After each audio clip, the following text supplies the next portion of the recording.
I've been testing this new YIHUA 938BD and honestly, it's kinda wild.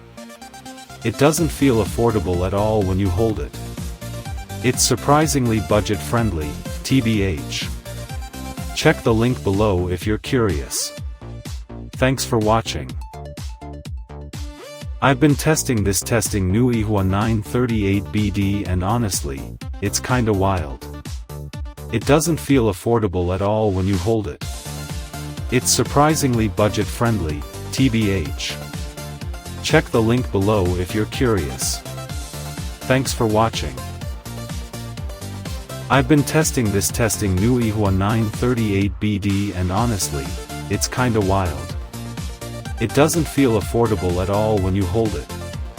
It's surprisingly budget-friendly, TBH. Check the link below if you're curious. Thanks for watching. I've been testing this new YIHUA 9